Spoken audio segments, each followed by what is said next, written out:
Hey guys, welcome to Tales from a Retro Gamer, episode number 27. Now I'm super excited about this episode because as I told you guys, when I hit 1,000 subscribers, which I have done, thank you very much, I'm going to talk about the worst gaming moment of my life. So the time has arrived. This is a painful story to tell in a way, but it'll be kind of cathartic. Real quick, I might sound a little bit hoarse. Last night I was up super late at an Ace Frehley concert in Dallas, the legendary Kiss guitarist. And I did catch a guitar pick, so that was exciting. We were right by the stage, had great seats. Awesome night. I'm going to power through this though. Little hoarse, thank you guys for putting up with that. All right, let's go to it. Around 2000, 2001, I had just been married a few years, had little kids, I was very busy. But, I did, go around from time to time, going to GameStop, going to used bookstores, thrift stores and all that. eBay was popping then. It was awesome. It was a great time to sell stuff on eBay. And I would find things from time to time to sell on eBay, at different shops like that. Even GameStop.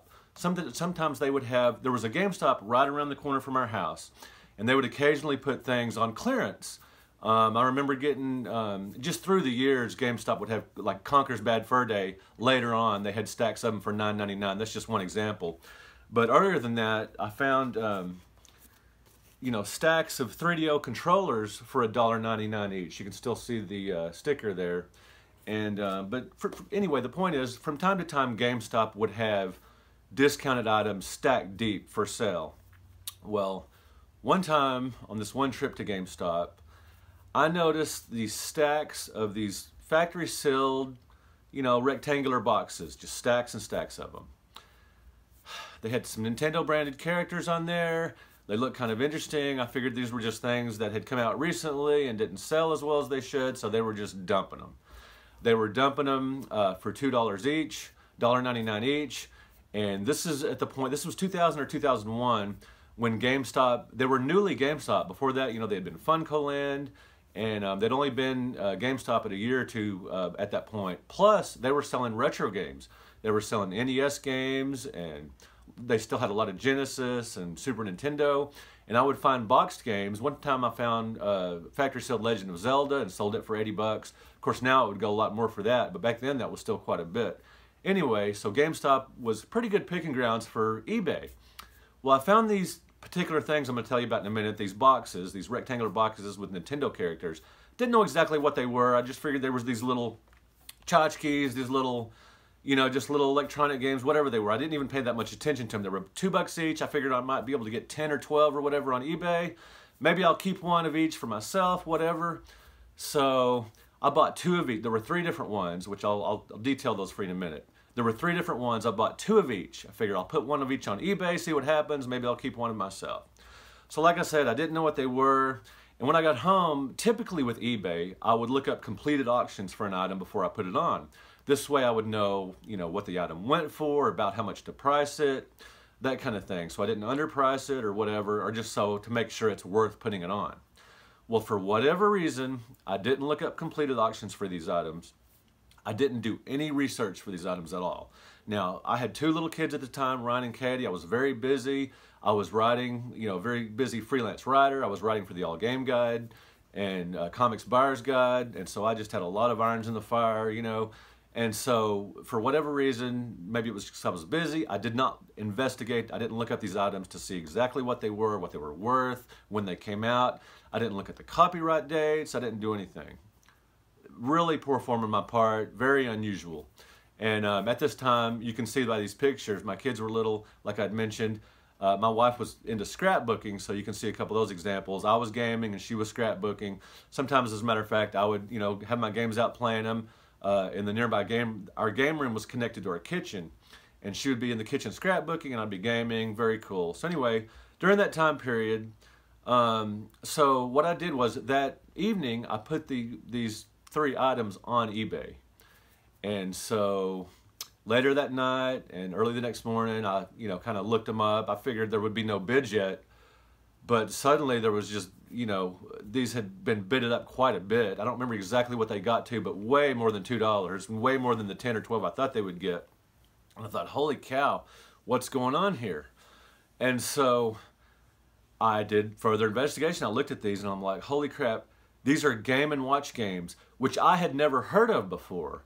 Now bear with me for a minute. So these came out in 82, 83, around that time. Game and Watch, Nintendo Game and Watch. These are very sought after collectibles now. These handheld games, and you know they had the D-pad, which was predated the NES and all that good stuff. And so these are legendary little handhelds now that are highly sought after. At the time, 2000, 2001, I had no idea what they were, which is kind of embarrassing to me because, you know, I'd been writing for the All Game Guide for a few years at that point. The All Game Guide covered, you know, programmable consoles, not the dedicated handhelds like that, but I considered myself, you know, a gaming expert. I should have known about that. At the time, I had already, you know, been writing a lot of gaming articles, and I'd worked on a book that never got published. Anyway, I considered myself a video game expert, but for whatever reason, I'd never heard of Game and Watches. And so I discovered that these things go for over $200 a piece. And what I had the Donkey Kong Game & Watch, I had the Donkey Kong Jr. Game & Watch, and I had some kind of casino game. I can't remember exactly what it was because it was kind of a generic one. But the Donkey Kong and Donkey Kong Jr. I definitely remember because they were really neat looking. And I thought, you know, I'll put one, you know, on my shelf or whatever. I'll have these around and I'll have to put one of each on eBay, whatever. And so I'm like, holy crap, what have I done? So I thought, okay, well, it was just one day. I could go back to GameStop the next day when they opened at 10 o'clock. And I could, you know, I was working at home at the time, so I had the flexibility of schedule. I can return to the GameStop the next day because the employees didn't notice it. They didn't know what apparently they didn't know Game & Watches were valuable. The customers that had been in, all these stacks and stacks of Game & Watches were there. I figured, well, I'll just go back the next day and I can get them. And so in my defense a little bit, it never would have occurred to me that GameStop would have items from the early 80s. Now, they had some NES stuff, you know, that they would have, but that's just in with their traditional, you know, they carried games, so NES games, duh. But these Game & Watches were from like 82 or whatever. It just wouldn't occur to me that they would have anything that old, especially like this new old warehouse stock. So it didn't occur to me to really look up the copyright dates and see when these things came out or whatever. Anyway, I should have done my research. Anyway, so I went back to the store the next morning. I was really anxious, really excited, really worried they were going to be gone. And of course they were. In this spot on this end cap or where these things were, this shelf, where they had stacks and stacks the day before, it was completely empty. They hadn't even replaced put anything else there yet. Now imagine, you know, the previous evening before they closed at 7 or 8 or whatever, someone had come in, a reseller or a collector who knew what they were doing, and just bought them all. And that could have been me. And I did some, you know, just based on how tall the stacks were, I figured I probably screwed myself out of about $7,000 to $10,000, just because when I got home, I didn't look up that these Game & Watches were very highly sought after. These neat little handheld game system with these little LCD screens, and I just didn't know. Growing up, you know, nobody at my school had Game & Watches. None of my friends had Game & Watches in the neighborhood. I never saw a commercial or an ad for Game & Watch, at least that I recall. So I didn't even know what they were at the time, and believe me, I have learned since. Now, fairly recently, I went to Dallas to appear in a Nintendo documentary that's going to come out probably next year, and they asked me if I had any interesting Game & Watch stories. Well, I just said no, because I didn't really feel like talking about this in that venue. You know, for the documentary, I didn't figure it would be, but for this YouTube channel, I figured makes for a good story. Like I said, a little embarrassing, cost me a ton of money, which was really tough at the time because my kids were little. You know, money was tight. You know, when you're young and you got young kids and you're, you know, so I just kicked myself, and it literally bothered me for years. I'm over it now. It makes for a good story, but boy, lesson learned. All right, so guys, anytime you put anything on eBay, do your research. See what this stuff goes for. Look up completed auctions.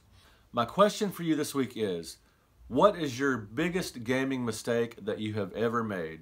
Were you ever caught slipping? Did you pass up something and regret it? Did you find out that you could have bought something and resold it for a lot later?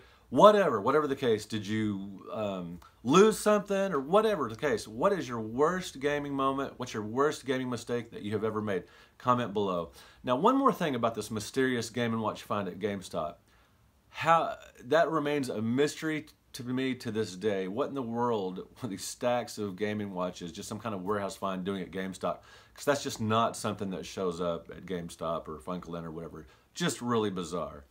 Okay, so as you can tell, this still bugs me a little bit in the back of my mind. I still wonder what could have been if I would have all those awesome game watches to sell on eBay, and I'd probably still have one of each today in my collection. All right, guys, thank you so much. Last week I did an episode on reaching 1,000 subscribers and how exciting that was, and also talked about my good friend Curtis Newton, who was my former podcasting partner. He passed away, and thank you guys so much for the kind comments about that. I really appreciate it. GameZar says, broke my heart when Curtis passed. He was an extremely likable guy, and you guys made a great pair. I know he's smiling down on your 1K subs, brother. Thank you, GameStar, for that. Very nice. VGH channel says, congrats on the 1,000 subscriber milestone. Heartfelt story about the passing of Curtis. Glad you're honoring your friend by doing something he'd be proud of. Keep it up. YouTube Sucks 123 says, congrats, man. Really do enjoy listening to you talk about your life. Also think it's cool that you're from the same area as I am. Need to buy one of your books soon. Thank you for those comments, guys, and I really want to send out a thank you. I've started a Patreon. You can access it at patreon.com/Brett Weiss. And we've got some new patrons I want to announce. Down Phoenix, Eric Plunk, Evan Boaz, Justinian, Matthew Miller, Papa Pete, and Pete Nowell. Thank you so much, guys, for being patrons. I really appreciate it. Lots of benefits through my Patreon account. Thank you so much for signing up. Thank you guys for watching. Thank you for liking. Hit that subscribe button. I'd really appreciate it. Thank you so much, guys. Peace out. Also, I've got really big news. I've started a Patreon, so I'd really appreciate the support. You can reach it at Patreon. I don't like that. It's like it sounds like you're begging. Okay. All right, guys. I've also got really big news. No. Okay. Got some really big news this week. No. Okay. What should I say?